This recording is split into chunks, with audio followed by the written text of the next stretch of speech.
Hola, bienvenidos a la clase 7, en donde vamos a trabajar con estrategias para el aprendizaje de conductas adecuadas.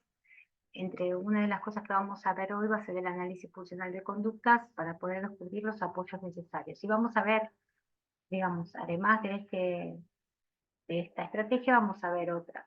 ¿M? Bueno, para poder iniciar, primero tenemos que tener en cuenta qué es una conducta. Como nos cuenta el doctor Martos Pérez, a pesar de que esto con lo que me baso, en la teoría que me baso es algo desde 1984, pero en realidad todo lo que postula es algo digamos, que es muy vigente, y que yo les voy a enviar este material porque da muchos ejemplos de cómo trabajar las conductas, ¿sí? Bueno, lo que él establece es que la conducta es todo aquello que pueda ser observado objetivamente sin hacer suposiciones y o valoraciones subjetivas. Es decir, nosotros tenemos un estímulo que provoca una conducta y que esta conducta trae una consecuencia. Por ejemplo, estamos en una reunión de amigos, sería el estímulo, aparece una conducta que es que una persona cuenta un chiste y la consecuencia es que los amigos que oyen el chiste se ríen. La consecuencia, digamos, de que los amigos se rían es una recompensa para la persona que contó el chiste, ¿sí? Entonces es probable que esta persona que contó el chiste vuelva a tomar esta conducta, a repetirla, porque es efectiva, ¿sí? Bien, lo mismo pasa con cualquier persona, tenga TEA o no, que realiza conductas, ¿sí? Frente a determinados estímulos. Por ejemplo, si hay un niño sentado a la mesa, ¿sí? Y la conducta que realiza es de comenzar a gritar, y la consecuencia puede ser que la mamá le preste atención.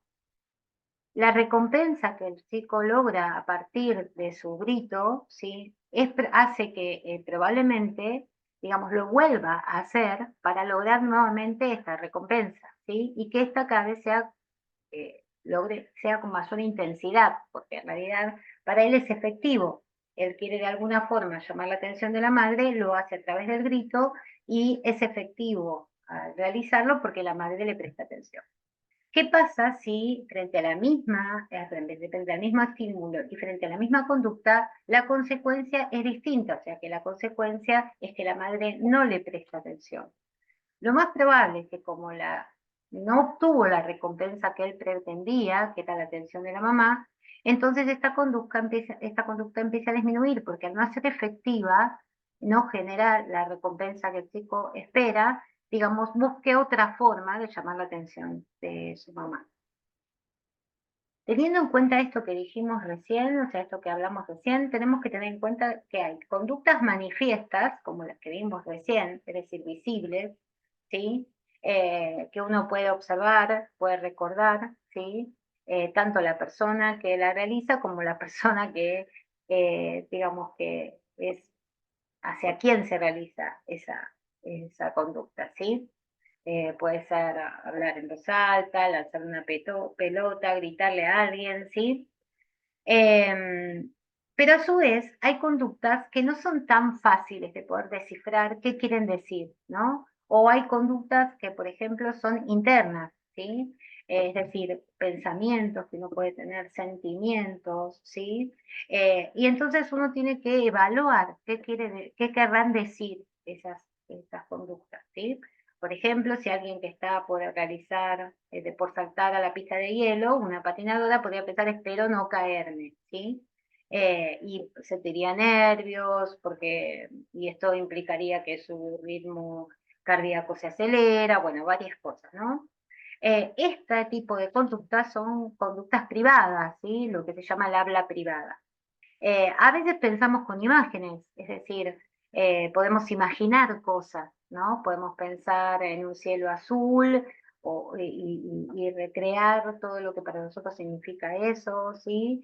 Eh, Esas serían conductas no manifiestas, los pensamientos, los sentimientos, la imaginación, ¿sí?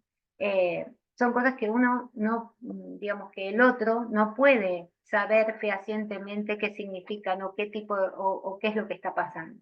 Entonces, son conductas que también se denominan cognitivas y que es necesario, digamos, para quienes las estamos intentando descifrar, hacer un análisis para poder descifrar.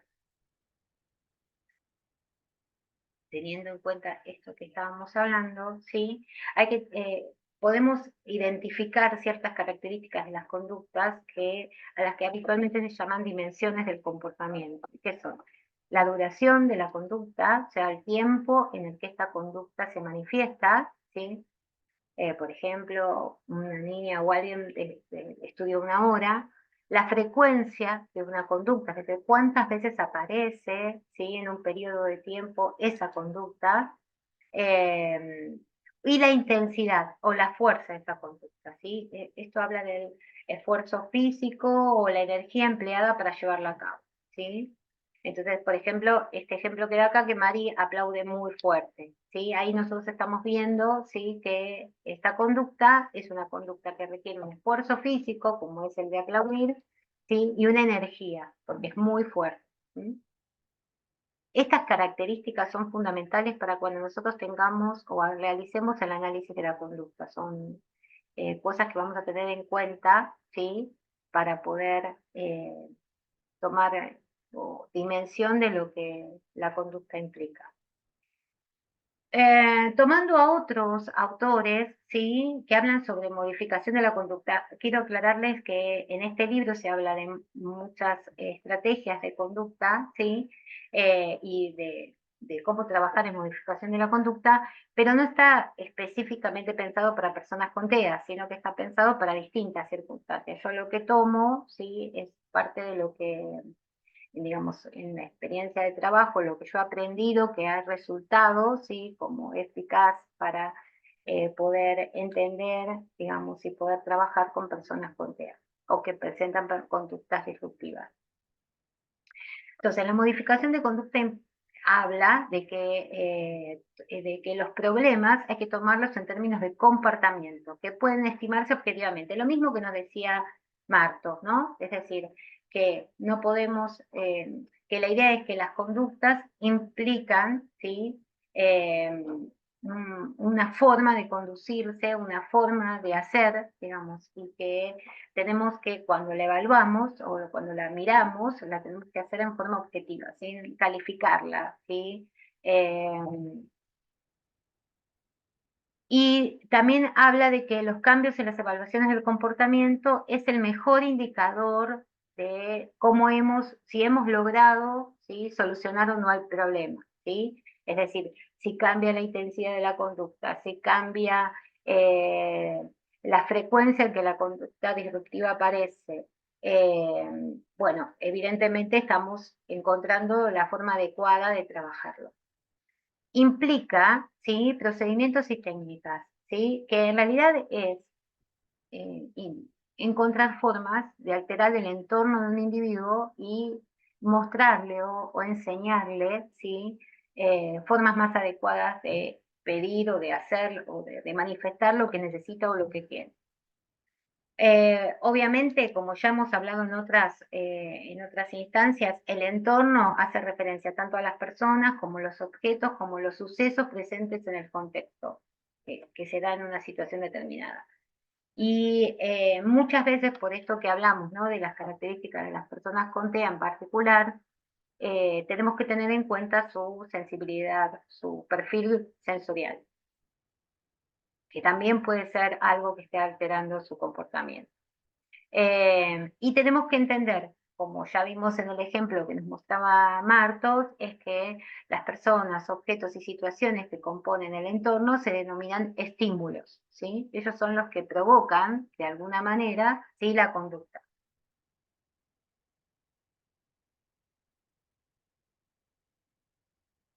Bueno, dentro de esta forma de encarar los trabajos, como es la modificación de la conducta, se habla de una evaluación conductual, que implica la recogida y el análisis de datos e información para identificar y describir los objetivos a los que vamos a trabajar, identificar posibles causas de la conducta, guiar la selección de un tratamiento apropiado y evaluar el resultado de la intervención, es decir, del análisis funcional, ¿sí?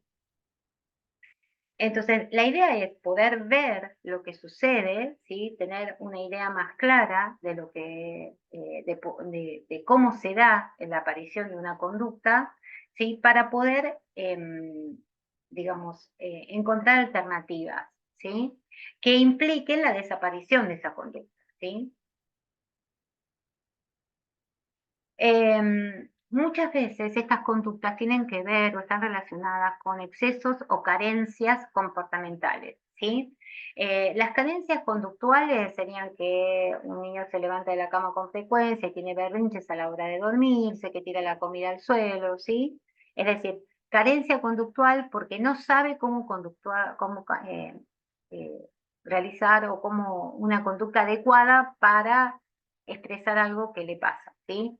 Y acá hay varios ejemplos, ¿sí? Un adolescente que, eh, digamos, que interrumpe las conversaciones, un adulto que, digamos, que se pasa todo el día frente al televisor, come golosinas, ¿sí? Se pone un cigarrillo después de otro, se muestra las uñas, son conductas inadecuadas, digamos, para mantener su salud y para ser funcional. Cualquier jugador o persona que estuviera, digamos, preparándose para hacer una actividad y que tiene pensamientos negativos, ¿no? O que sufre ansiedad. Todas estas serían carencias conductuales porque en realidad se habla, o podrían ser también excesos, porque en realidad es como que es tener, digamos, actitudes o conductas que en realidad no benefician o no permiten, ¿sí? Poder eh, que el otro pueda saber fehacientemente lo que el otro pasa, lo que le pasa y tener que lograr que la persona con esa conducta no logra la consecuencia esperada, porque no es claro o porque, eh, digamos, no es lo adecuado. Bueno, ya hablamos de reforzadores nosotros, pero bueno, también en modificación de la conducta se habla de reforzador, ¿sí? Cuando hablamos de reforzadores en su momento también estábamos hablando en base a este material, pero más que nada quiero recordar que esto también en relación con la conducta es fundamental, el reforzador positivo, ¿no? Que es algo que aparece, ¿sí? Una vez que se realiza una conducta adecuada, ¿sí? Y esto es lo que genera que esta conducta se vuelva a repetir, lo que hablábamos, ¿sí? Es decir, el reforzador positivo sería la consecuencia, digamos, positiva de una conducta, ¿sí? Que como no, digamos, necesitamos incluirlos específicamente porque nos encontramos frente a personas que necesitan ser motivados para realizar conductas adecuadas, ¿sí? O que necesitan estar motivados para aprender formas adecuadas de conducirse. Y seguimos con lo mismo que decía Martos, ¿no? Seguramente si algo es reforzado positivamente, haya mayor motivación para poder repetir esa conducta adecuada. Bueno, si acá lo que hay son distintas situaciones, ¿sí? Digamos, en las cuales, digamos, hay respuestas, una consecuencia inmediata y un efecto a largo plazo, ¿sí? Todas las conductas que se trabajan en ese sentido, o que operan en el entorno para generar consecuencias y a su vez están influidas por esas consecuencias, se llaman conductas o respuestas operantes, ¿sí? Y acá hay unos ejemplos, ¿no? Una madre está ocupada planchando en la cocina, su nena de 3 años empieza a jugar con su hermano pequeño, la madre termina de planchar y se sienta a jugar con la hija y el bebé un ratito, ¿sí? En el futuro es probable que la hija juegue con su hermano pequeño mientras la madre planche porque recibió atención cuando empezó a hacerlo. Es decir, acá no hay una conducta disruptiva, al contrario, hay una conducta adecuada, pero toda conducta, cuando es reforzada, provoca, ¿sí? Que estas conductas se repitan, ¿sí? Eh, Acá hay otro ejemplo, que los alumnos de tercero han recibido la tarea para hacer en clase. Susi, que suele ser muy revoltosa, se queda tranquila, sentada, haciendo su tarea. La profesora se acerca a Susi y le da una palmadita amable en el hombro. En el futuro es probable que Susi trabaje tranquila haciendo sus tareas en clase. A veces, digamos, no solamente hay que reforzar aquello que se enseñó específicamente, sino cada momento en los cuales uno nota que la persona está realizando algo de forma adecuada, ¿sí? Incluso sin que se le haya enseñado cómo hacerlo, ¿sí? Reforzar las conductas adecuadas provocan que éstas se repitan en el tiempo. Bien, el otro ejemplo es similar, ¿sí? Bueno, ¿qué implica, sí, esta, digamos, esta forma de trabajo? Implica la selección del comportamiento que se quiere incrementar. Las conductas que se quieren reforzar deben ser antes identificadas específicamente. O sea, las conductas que uno quiere reforzar pueden ser conductas que ya se estén realizando adecuadamente y que uno quiera, digamos, hacerle ver a la persona que eso que está realizando, digamos, es importante, bueno, es como, digamos, cuando cualquier docente en una escuela felicita a sus alumnos o le pone una carita feliz, una carita contenta, o pone una buena nota cuando alguien ha realizado algo bien. Cuando un jefe en un trabajo, digamos, te llama para decirte que realmente le pareció muy bueno tu trabajo, o cuando cualquier papá o mamá, digamos, refuerza de alguna forma o le dice a su hijo que está contento por algo que realizó, ¿sí? Eh, siempre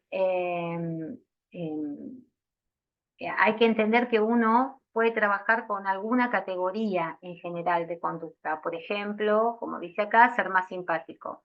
Entonces, el ser más simpático implica un montón, digamos, de conductas a su vez, ¿no? Entonces, lo que uno tiene que hacer es empezar, elegir una y empezar por esa una y siempre tratar de elegir la más sencilla, ¿sí? Por ejemplo, en este caso sería sonreír, ¿sí?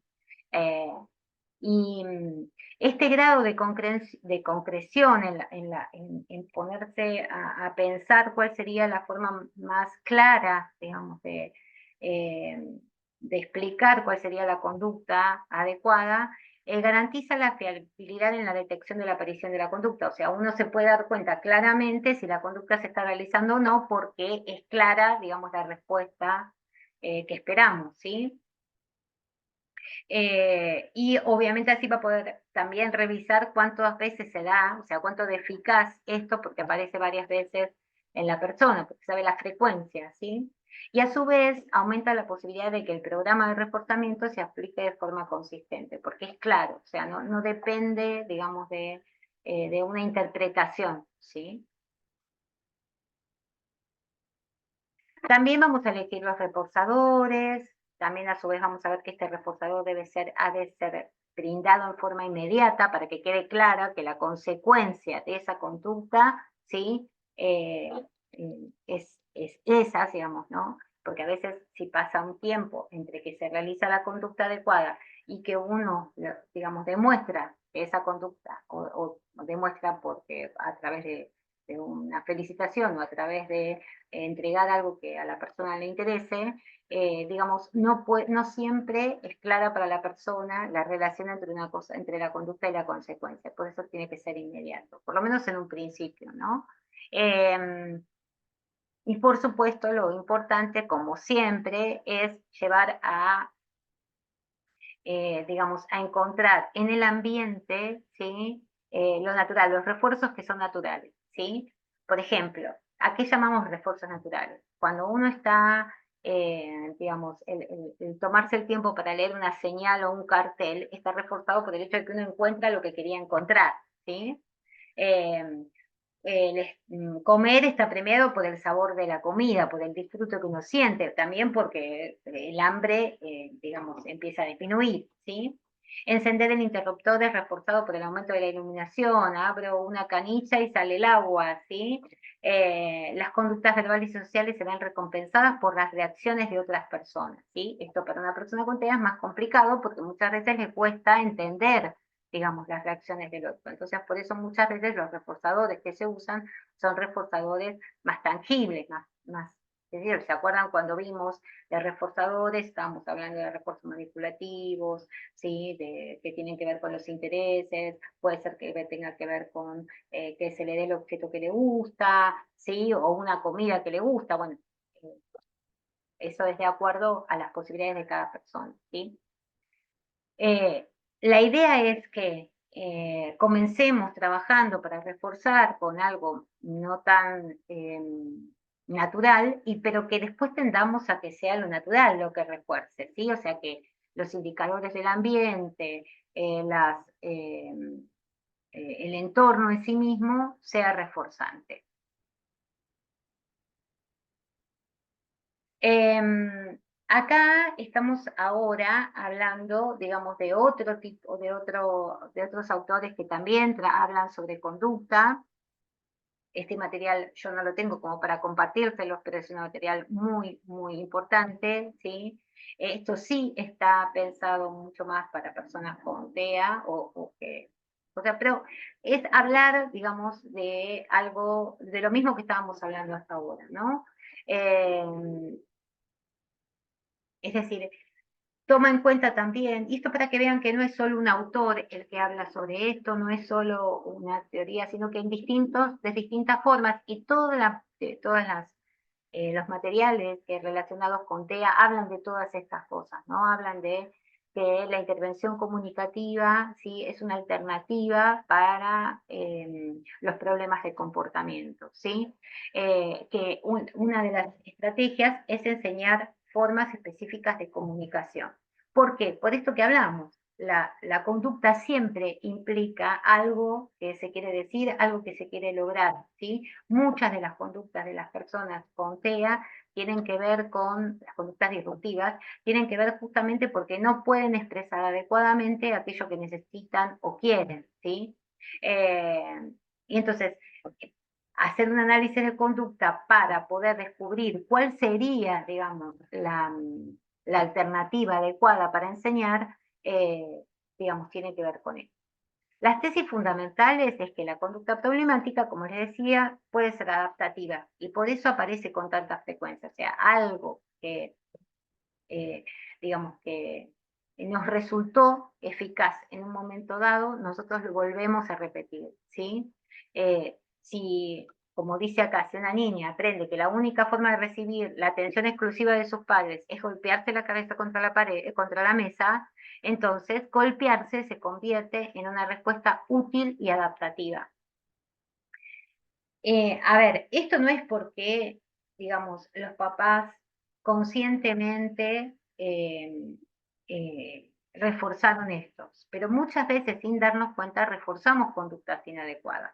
O porque en algún momento, como la nena nunca hizo otra, digamos, otra forma, o encontró esa forma desde siempre, digamos, obviamente que los padres no van a permitir, es imposible no reaccionar frente a esta conducta y no prestar atención, ¿sí? O por lo menos, como hablábamos la otra vez, quizás hay alguna alternativa de evitar esto, como se acuerdan cuando hablábamos de poner algún tipo de acolchado seguro para que intente hacerlo y no lo logre, o sea, no logre esa efectividad en el estímulo que hablábamos la otra vez, ¿sí? Eh, y podríamos quizás incluir en ese mismo momento una alternativa comunicacional con la cual pudiera decirnos qué es lo que necesita. Bueno, para poder llegar a esto hay que realizar una evaluación funcional, ¿sí? De la finalidad de la conducta problemática. Eh, digamos, si no descubrimos la finalidad, no la vamos a poder cambiar como, digamos, como conducta eficaz, ¿sí? Entonces, por eso necesitamos hacer, ¿sí? Un análisis, una evaluación, o sea, tenemos que ver cuándo aparece, cómo aparece. Ahora vamos a ver cómo se hace. Obviamente que esto es algo, digamos, que implica un aprendizaje, implica que alguien le enseñe, ¿sí? A alguien eh, cómo realizar una conducta más apropiada. O sea, la idea es que uno no va solo a intentar disminuir la conducta, sino que lo que va a hacer es brindarle una estrategia que sea tan tan eficaz, tan rápida como era, digamos, la conducta inadecuada, ¿sí? Los problemas de comportamiento generalmente tienen muchas finalidades, esto ya lo dijimos, pero como tienen muchas finalidades, no siempre la misma conducta quiere decir lo mismo. Por eso es importante hacer un análisis de cada una de las conductas, aunque las conductas sean las mismas, para saber si siempre nos está queriendo decir lo mismo a través de esta conducta. O sea, puede ser que la nena de la que hablábamos antes se golpee la cabeza para atender la atención de sus padres cuando está en casa, muerda a su compañero de clase para que la profesora deje de decirle que haga la tarea y hacer una rabieta para conseguir que su mamá lo compre un chocolate en el supermercado, ¿sí? Estas tres conductas, que son conductas, digamos, heteroagresivas o autolesivas, sí son conductas disruptivas, pero no siempre quieren decir lo mismo, aunque en realidad siempre está buscando que le presten atención, que la persona que en ese momento es la persona, digamos, que se encuentra junto a ella y que para ella es referente, digamos, le brinde atención, sea su papá, sea un compañero, sea la maestra, ¿sí? Los tres contextos plantean conductas problemáticas con diferentes propósitos, ¿sí? Puede reclamar la atención, puede evitar la tarea y obtener alimentos deseados. O sea, son hacia una persona referente, pero en cada momento está queriendo decir algo distinto, ¿sí? Eh, Aunque en las tres pareciera que estuviera reclamando atención, ¿sí? Eh, Porque cuando, digamos, que muerde al compañero, eh, digamos, es porque lo que quiere es evitar la tarea. Y cuando está en el supermercado, lo que está buscando es obtener un alimento deseado. Eh, Como tienen distintas finalidades las conductas o pueden tenerlas, entonces se van a tener que pensar que las intervenciones son distintas, ¿sí? O sea, porque no es lo mismo, ¿no? Cómo podemos, digamos, lograr llamar a la atención adecuadamente, cómo se puede evitar una tarea de alguna manera, aunque en realidad nuestro objetivo no va a ser que evite la tarea, sino que pueda decir que está cansado, pueda decir que algo no le gusta, ¿sí? Eh, y cómo puede pedir un alimento que desea, ¿sí?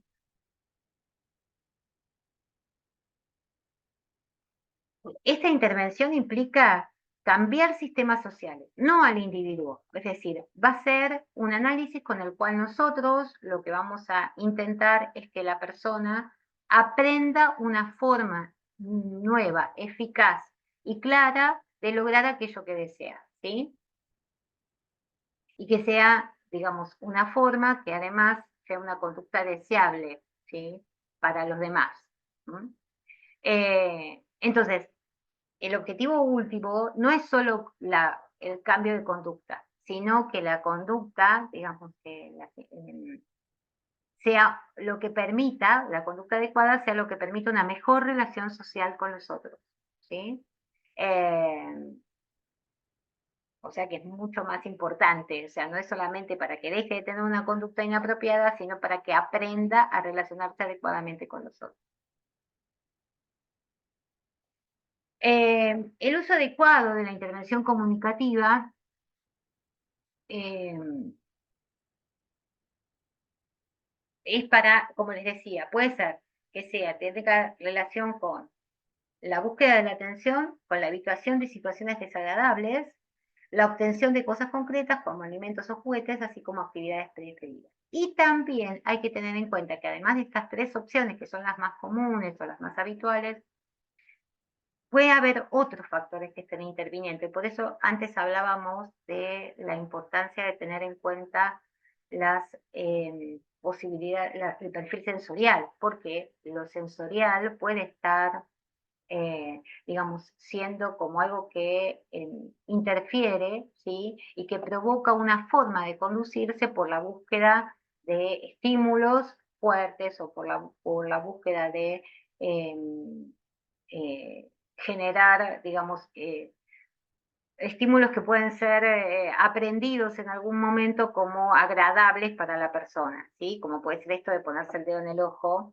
porque le produce efectos visuales interesantes, ¿sí? Se llaman en general fosfeno.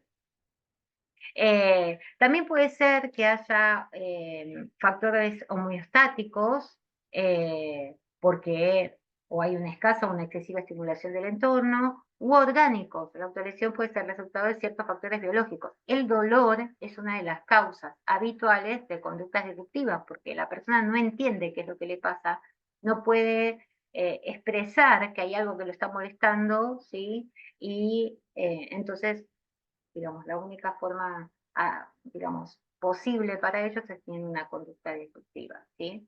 Es como podría ser, digamos, quizás otro niño chiquito también lo haría. Quizás no sería una conducta disruptiva, pero llora muy fuerte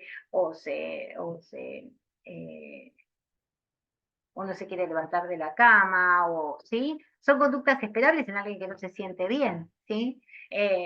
Pero ellos quizás, digamos, las personas con TEA, digamos, puede ser que su forma de expresión sea mucho más inadecuada porque no hay un entendimiento de lo que pasa. Si es un nene, aunque sea chiquito, se da cuenta que tiene una sensación interna que la quizás puede mostrarnos dónde está, qué es lo que hace, pero la persona que TEA muchas veces ni siquiera sabe identificar dónde está, digamos, lo que le molesta.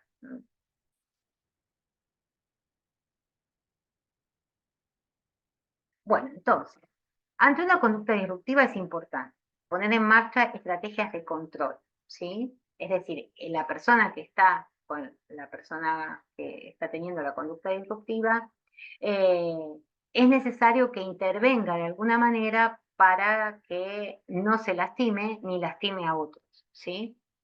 A veces, esto cuando cuando el problema de conducta sobre todo es muy grave, ¿sí? O puede generar, digamos, una lesión en la persona o en los otros. Cuando se trata de conductas menores, que no son que no implican este tipo de riesgos, entonces a veces se puede ignorar, digamos, esto que vimos en los ejemplos, ¿no? Que de repente un chico que gritaba en la mesa y que la mamá podía no prestarle atención, ¿sí? Eh, esa puede ser una opción. Cuando pase la crisis, ¿sí? Acá hay que, o sea, no se puede intervenir educativamente, o sea, no podemos dar una opción educativa en el momento de la crisis. En el momento de la crisis hay que intervenir de alguna manera, o de la primera forma que hablamos o de la segunda. Digamos, pero cuando bajó el nivel de tensión, o cuando el chico está tranquilo, entonces ahí sí podemos empezar inmediatamente a mostrar una forma adecuada de eh, eh, digamos que para que la persona no se quede sin nada, digamos, sino que tenga una opción para en otra situación que pueda explicar o comentarnos qué es lo que le sucede. Obviamente hay que hacer, como siempre, una evaluación, un seguimiento para ver si en el largo plazo lo que pensamos como alternativa de comunicación sirve o no sirve, ¿sí?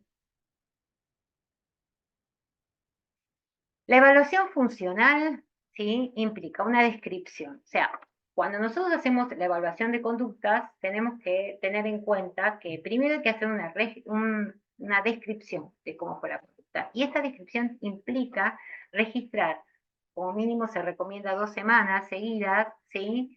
Eh, el contexto general, es decir, qué estaba haciendo la persona, ¿sí? En ese momento, ¿sí? Eh, el contexto general es qué estaba pasando en la situación en ese momento. O sea, era por ejemplo, un momento de enseñanza grupal o de actividad grupal. El contexto interpersonal, es decir, qué personas estuvieron presentes, cuál fue el tipo de interacción que se estaba teniendo, si era en el momento en que se estaba explicando una tarea, si era en el momento en que se estaba realizando, digamos, una actividad en grupo, eh, si estaban en la mesa y si estaban presentes el papá, la mamá, había otras personas, ¿sí? Que estaban comiendo, si estaban por comer, bueno, toda esa explicación. La conducta problemática se describe la naturaleza específica de la conducta, o sea, se describe todo lo más cercano a todo lo que pasó, o sea, qué fue lo que hizo el chico. Gritó, se tiró la comida, comenzó gritando y después empezó a tirar cosas, y después de eso, digamos, es importante describir la reacción social. O sea, ¿qué hicieron las otras personas que estaban presentes frente a esa conducta que realizó la persona con TEA? ¿Sí? Porque eso precisamente, sin querer, las reacciones sociales son las consecuencias, digamos, de la conducta y probablemente los refuerzos, ¿sí? Que hacen que esa conducta se mantenga en el tiempo o que sea efectiva. Y en esto, perdón, en la anterior hay que ser muy sinceros, o sea, hay que explicar a los padres que nadie va a tomar, e incluso también a quienes están a cargo de la sala cuando suceden este tipo de cosas, que, digamos, esto no es eh, digamos, algo que se hace para generar como si fuera una crítica hacia lo que se hizo, sino que es la única manera de poder entender qué pasó, ¿sí? Si uno es sincero, si se cuenta todo como fue, ¿sí? Porque es lo que nos hace pensar en cuál podría ser la respuesta adecuada. Una vez que se hicieron el seguimiento de las conductas durante un tiempo, las conductas, porque obviamente no va a haber, en 2 semanas van a aparecer distintas conductas en distintos momentos y de distintas formas, lo que se evalúa es la hipótesis sobre el propósito de las conductas. Es decir, y para esto, para poder averiguar la hipótesis, o sea, para poder establecer una hipótesis sobre el propósito, no lo vamos a poder ser solamente la persona que analiza la conducta, sino que van a tener que estar implicadas las personas que estuvieron en la situación, ¿sí? Evaluar las consecuencias sociales, ¿sí? Si se brindó atención, si logró evitar lo que estaba evitando, si logró obtener el objeto que quería. Aquellas, digamos, tener en cuenta también las consecuencias no sociales, ¿sí? Es decir, si hay algo desde lo sensorial o lo que hablábamos sobre lo homeostático o lo orgánico que puede estar influyendo, y a veces puede ser que no encontremos una respuesta clara de por qué se dieron estas conductas, ¿sí? Y que tengamos claro cuál sería el propósito. Eso también puede pasar, no es, digamos, tan a rajatabla que con este análisis funcional vamos a podernos claramente descubrir el propósito. Pero bueno, lo vamos a intentar, ¿sí? Aquellos que sí, digamos, encontramos el propósito, los vamos a agrupar en categorías, ¿sí? Una misma conducta, digamos, que son las de, por ejemplo, el llamado de atención, las vamos a poner juntas y vamos a pensar estrategias, ¿sí? Eh, digamos, a partir de temas comunes, o sea, si la cuestión, si el llamado de atención hacia la persona, o sea, hacia los otros, eh, digamos, puede ser que sea, digamos, que uno le pueda enseñar una forma adecuada de llamar la atención, que pueda ser llamando a la persona por su nombre, o si no puedes llamar a la persona haciendo un sonido de alguna manera, aplaudiendo o golpeando la mesa o algo como para llamar la atención del otro en forma más adecuada. Sí, digamos, también puede ser aprendiendo a hacer un llamado con la mano, ¿no? Como llamando la atención del otro en forma más adecuada. Si puede ser por evitación, puede decir porque quizás la evitación es porque no comprende lo que tiene que hacer o porque le resulta muy difícil, entonces puede pedir ayuda, ¿sí? Puede enseñarse una forma de pedir ayuda adecuada o de decir que está cansado, que ya no quiere más o que algo no le gusta, ¿sí? O sea, estas son las formas de comunicación, ¿sí? Que uno puede enseñar, ¿sí? Como alternativas a la conducta problemática. Eh, y esto se tiene que enseñar cada vez que surja, esto que decíamos, ¿no? Bueno, surge el problema de conducta, cuando el chico se relaja, uno le dice, bueno, si no querés hacer esto, o si querés llamarme, podés hacer esto, podés hacer... Siempre la forma que se piense adecuada va a tener que estar relacionada con las posibilidades comunicativas de la persona con la cual estemos trabajando, ¿sí? Y lo que sea lo más rápido, lo más fácil para esa persona de hacer en ese momento en el cual de por sí no es fácil para ellos establecer O sea, hacer una conducta adecuada cuando es tan evidente que aprendieron que la conducta inadecuada es la eficaz. Entonces tiene que ser algo muy simple, muy rápido, digamos, que pueda, digamos, reemplazar rápidamente a esta conducta ya aprendida y que es inadecuada.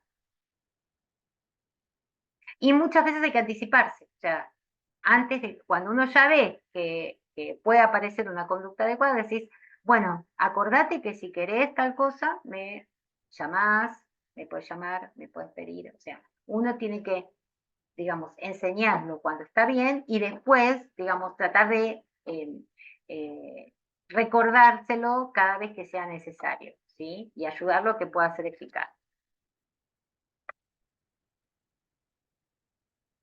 Otra forma, digamos, de otra estrategia, digamos, además de las intervenciones de conducta, es esto que estábamos hablando antes, ¿no? Esto de no brindar la atención, hacer extinción, es decir, ignorar un comportamiento para quitar el efecto reforzador de provocar la atención. Eh, Esto solo, como les decía, se puede hacer frente a, sí, digamos, problemas de conducta que son, digamos, que no son peligrosos o que no son riesgosos, ¿sí? Entonces, por ejemplo, un niño de 4 años está acostado en su cama por la noche mientras sus papás están charlando con invitados, el niño comienza a hacer ruidos de animales en voz alta desde la cama, los padres y las visitas ignoran al niño y continúan charlando tranquilamente, con lo cual seguramente va a haber que dar una explicación a estos invitados por qué se está haciendo esto, ¿sí? Lo más probable es que el niño en algún momento que deje de hacer los ruidos porque no logra la atención y que en otras situaciones no lo haga, digamos, ¿no? Eh, y acá hay otros ejemplos similares, ¿sí?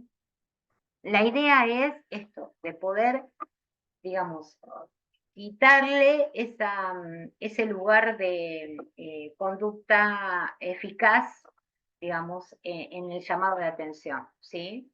Eh, por eso se llama extinción. Bueno, hay algo importante que hay que tener en cuenta. Cuando uno aplica la extinción, digamos, cuando no da no responde a estas conductas, lo más probable es que estas conductas en un principio hagan un pico, o sea, como que cada vez, o sea, en el caso del nene que veíamos recién, lo más probable es que el chico grite cada vez más fuerte, ¿sí? Pero en el tiempo es que van disminuyendo porque no son efectivas, ¿sí?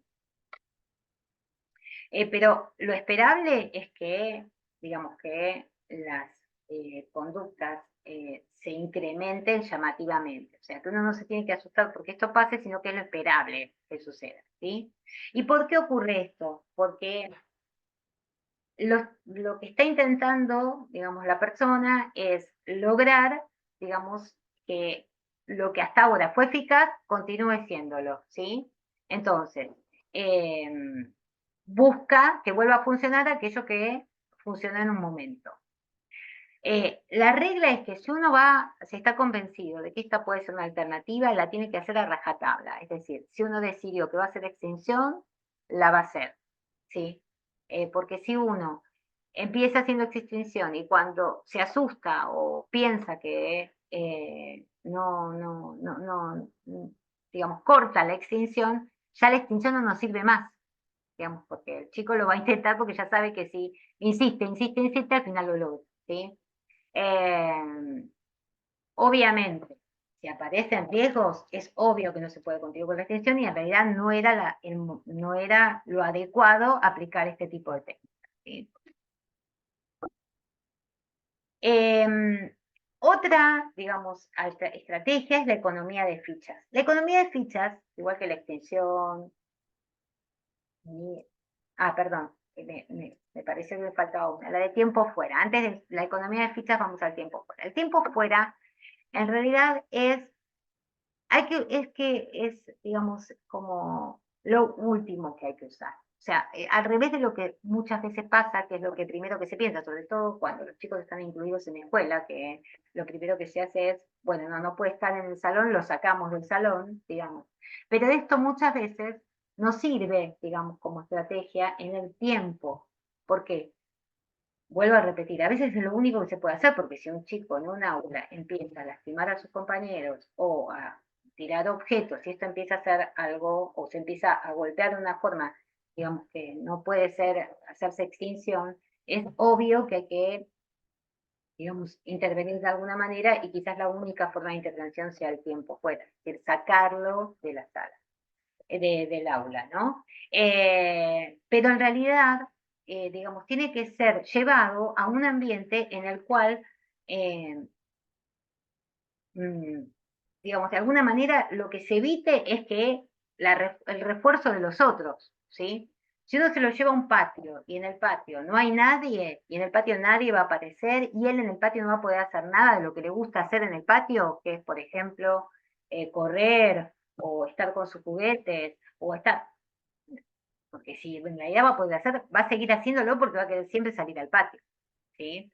Ahora, distinto es cuando uno realiza esta acción porque el chico se encuentra en un ambiente en donde es muy estresante y necesita, digamos, regularse. Entonces sí, hay que llevarlo a un espacio donde el chico pueda regularse y volver regulado a la sala. ¿Sí?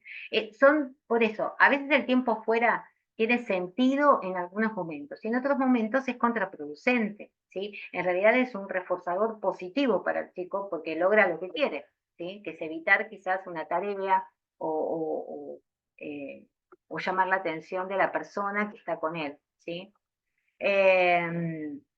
Por eso, el tiempo fuera tiene que, en general es exclusivo, es decir, esto de dar un lugar, que si por ejemplo en casa uno muchas veces a los padres les dice, sí, que cuando, con lo mismo que haría con cualquier chico que está en una situación, digamos, de una conducta inadecuada, que es que vaya a su habitación, se tranquilice y una vez que se tranquiliza vuelve al lugar donde estaba, ¿sí? Eh, pero no tiene que ser tomado como un castigo, no es que es un castigo, en realidad lo que uno quiere es evitar, o sea, no vas a tu habitación porque no puedes estar acá, o sea, no tiene que ser tomado como un castigo, sino como un lugar donde la persona puede regularse, donde puede estar, digamos, donde nadie refuerce esa conducta disruptiva, ¿sí? Eh, por eso, y no exclusivo es cuando pueden en ese espacio, por eso yo les decía el patio, en el patio, digamos, a menos que no sea nadie en el patio, si no termina, digamos, el patio no es un lugar exclusivo, hay otros, y eso puede generar mayores problemas de conducta, ¿sí? Entonces, por eso, a veces el tiempo fuera, eh, vuelvo a repetir, se usa mucho y en forma inadecuada, ¿sí? Eh, pero bueno, a veces no, digamos, es difícil, digamos, poder hacer cosas en determinados entornos, ¿sí? Eh, Siempre es por un tiempo acotado, ¿sí? El estar en tiempo fuera. Y después tiene que volver a terminar lo que estaba haciendo cuando inició la conducta inadecuada, ¿sí? Para que no sea una forma de evitación. Pero bueno, el tiempo fuera es complejo, digamos. Mm, no es lo más recomendable, ¿sí? Lo que les decía, ay, perdón, la economía de fichas. La economía de fichas es una forma de que aquellas personas que no tienen motivación interna, ¿sí? Puedan desarrollarla, ¿sí? Es que externamente motivemos al otro para que realice conductas o que realice determinadas actividades, ¿sí?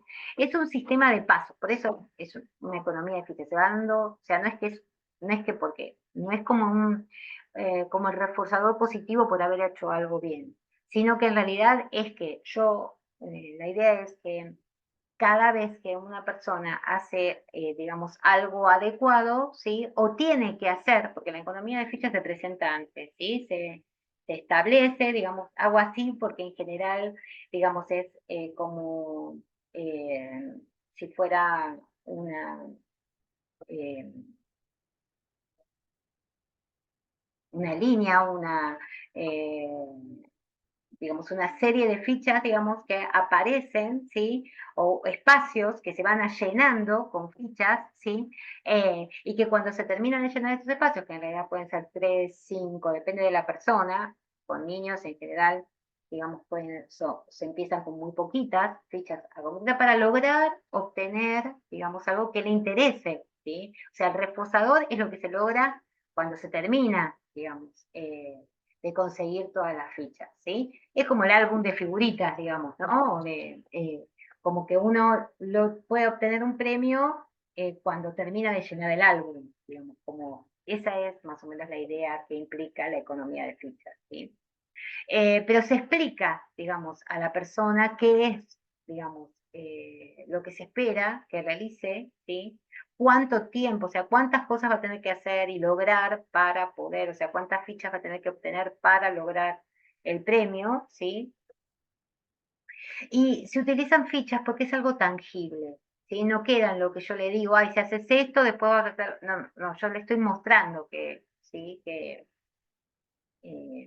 y es como un primer paso, es decir, la idea es que primero estén las fichas, pero que después lleguemos, digamos, a un momento en el cual no sean necesarias las fichas, sino que en realidad la persona puede entender que el refuerzo pueda ser más natural, eh, digamos, y no depender de las fichas siempre.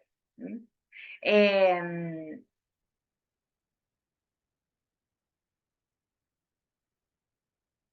bien, es importante tener en cuenta que los métodos para seleccionar que se usará como reforzador de apoyo son en esencia los mismos que los manejados para cualquier reforzador, o sea, para elegir, eh, digamos, qué va a hacer, digamos, qué va a obtener a partir de realizar la economía de fichas, eh, digamos, vamos a tener que hacer un análisis de reforzadores como lo hacemos para cualquier tipo de reforzador, ¿sí? Bueno, esto es lo que yo les decía. O sea, en otros casos, digamos, para otro tipo de patologías, a veces si no se realiza la conducta, no se obtiene la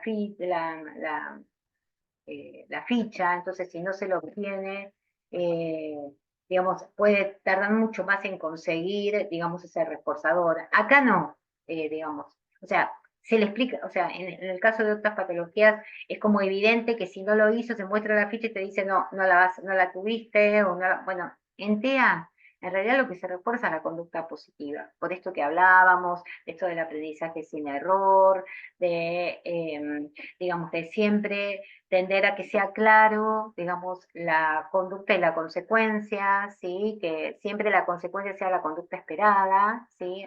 O sea, que nunca se refuerce una conducta no adecuada, ¿sí? Y a veces el decir que algo está mal o que es una forma de reforzar esa conducta inadecuada. Entonces, con personas con TEA no lo vamos a trabajar de esta forma, sino que siempre de forma positiva y evidente, sí, inmediatamente después de la emisión de una respuesta, ¿sí? Hay que mostrar, además de darle la ficha, hay que mostrar, ¿sí? Que uno está, digamos, contento por eso y por eso hay que sonreír, hay que reforzar socialmente también, ¿no? Y siempre reforzar diciendo que obtiene la ficha porque hizo tal cosa, o sea, comunicar, digamos, para que quede claro la conducta y la consecuencia, ¿sí? La relación entre la conducta y la consecuencia. Esto que yo les decía, ¿no? La idea es que se adapte al entorno más natural, ¿sí? Y por eso entonces, digamos, siempre hay que tender hacia el refuerzo social, ¿sí? Entonces, de alguna forma es importante ir eliminando gradualmente o por lo menos reducir su valor, ¿no? El valor de la ficha poco a poco, ¿no? Eh, entonces, bueno, en esto va a haber que ir trabajando, no presentarlas eh, tan habitualmente la economía de fichas, sino ir como haciendo como más espaciado, o sea, como para que no sea, digamos, la única forma de reforzar, ¿sí? Eh, y reducir poco a poco su valor, eh, porque, y esto lo vamos trabajando, que bueno, hiciste, no sé, eh, lograste la economía de fichas, bueno, al principio va a ser lograr eso que tanto le gusta, como por ejemplo, no sé, mirar la película que más le gusta. Pero después vamos a ir como relativizando, bueno, hiciste toda esta cantidad de cosas, bueno, ves, lográs tal cosa, o sea, cosas no tan importantes, digamos, o solo tenerla en cuenta o trabajarla con cosas que van a, o sea, con conductas que son más difíciles o donde realmente como cuesta más que lo aprenda, entonces el reforzador tiene que ser un reforzador muy válido, muy importante. Bueno, en esto hay que eh, siempre tender a lo natural, ¿sí? A la generalización, a que no quede, digamos, relacionado eh, con lo estructurado, ¿sí? Pero bueno, a veces para determinadas conductas es necesario, digamos, tener estrategias y recursos más estructuradas y, bueno, es como importante. Y yo creo que esto hay que tener en cuenta que de repente nosotros, si no pensamos en nuestra vida personal, digamos, cuando nosotros estamos trabajando, por ejemplo, estamos en un trabajo nuevo o estamos haciendo algo que nos cuesta mucho más, el que nos refuercen, el que nos digan, bueno, por esto que vas a hacer, no sé, vas a tener un premio económico o vas a tener un reconocimiento por parte de tus compañeros, o bueno, esto genera mayor motivación, ¿sí? Por más de, porque, y además hay un reconocimiento del esfuerzo, que eso implica mayor esfuerzo que otras situaciones. Bueno, esto es la misma idea, digamos, ¿no? Eh, Poder ayudar a que la persona comprenda lo motivante que es aprender o los logros, ¿sí? Que para las personas con TEA esto es muy complejo y muy difícil de entender y que enseñarlo explícitamente. Bueno, hemos llegado al final de la clase, espero haber sido clara. Yo les voy a enviar materiales, los materiales les nombré que tengo, digamos, para hacer de apoyo también, para que se entienda mejor y quizás porque también algunos de estos materiales les sirven para otro tipo de situaciones que no son solamente para las personas con TEA.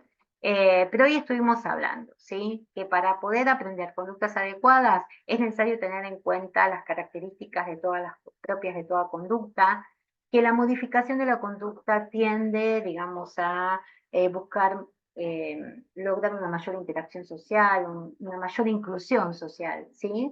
Que el análisis funcional de la conducta es para poder descubrir el apoyo necesario, lo adecuado para cada situación, brindar estrategias, digamos, que sirvan para que estas conductas no solo disminuyan, sino que puedan ser reemplazadas por conductas adecuadas, ¿sí?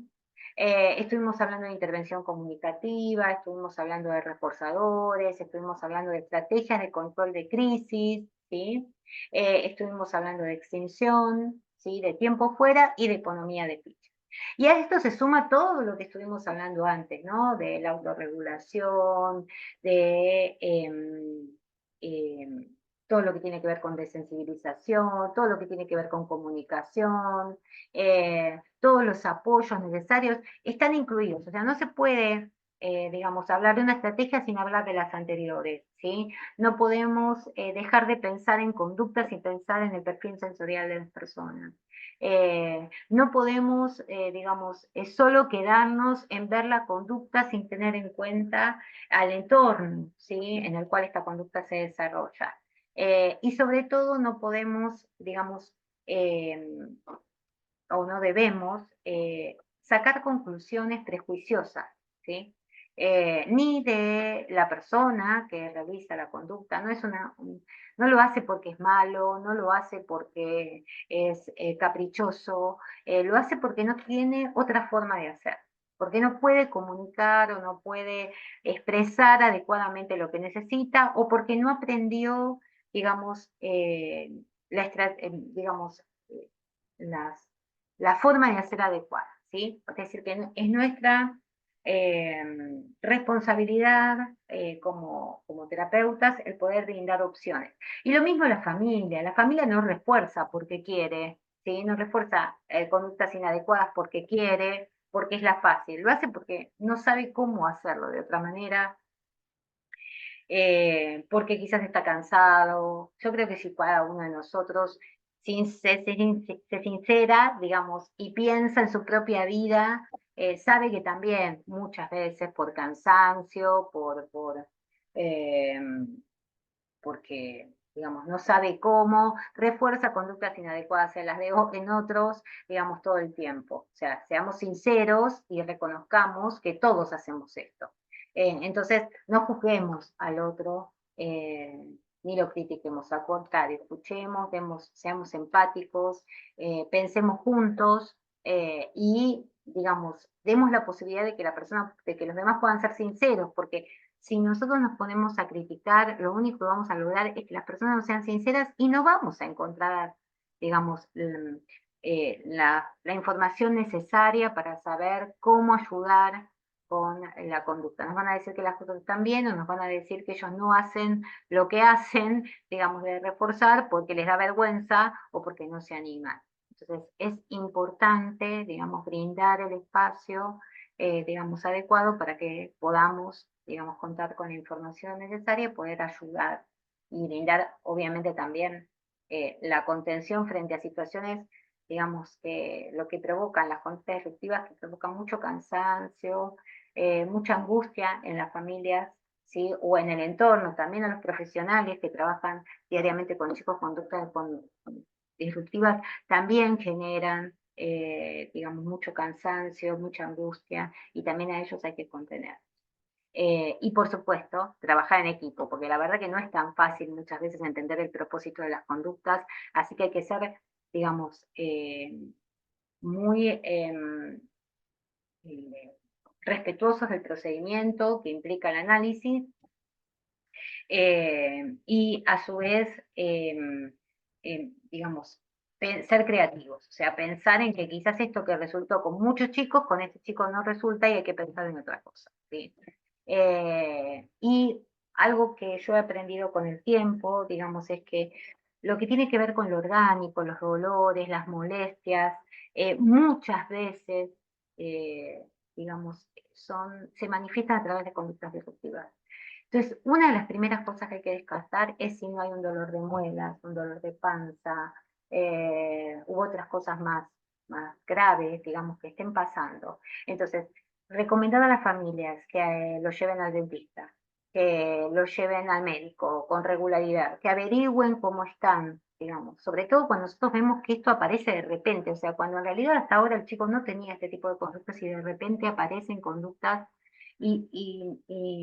digamos, y estar atentos a sus expresiones, no es lo mismo, digamos, el sufrimiento aunque a veces es difícil de descubrir, pero si uno está atento, digamos, descubre la diferencia entre los momentos en los cuales se está buscando llamar la atención y cuando no es por esto, o sea, que uno lo mira y dice, acá pasa algo raro, no es lo de siempre, ¿sí? Entonces, tener en cuenta estas cosas, consultar con los médicos de cabecera, hablar con ellos y decirles, no es lo mismo que pasa siempre, acá pasa algo más, e insistir, ¿sí?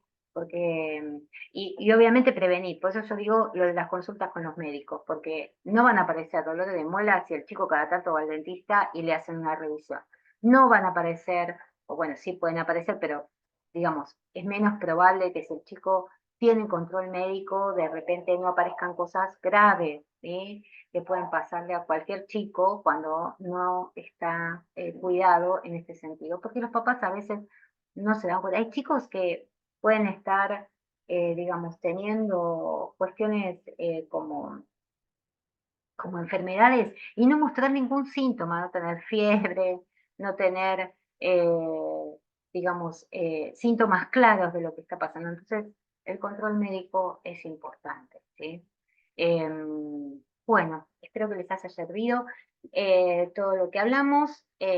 Bueno, y ahora nos acercamos a la última clase de este curso, que es la clase 8, donde vamos a hablar sobre eh, digamos, cuáles son las alternativas en cuanto a, digamos, el lugar en el cual estas personas pueden lograr los aprendizajes, ¿sí? Y las características de cada uno de estos lugares que son necesarias para que pueda ser el abordaje adecuado, ¿sí? Y las interacciones, porque también puede haber como que se puede tener una y otra, y bueno, y cómo hacerlo, que también me parece que hace a los aprendizajes, ¿no? Los entornos, justamente, y los entornos adecuados.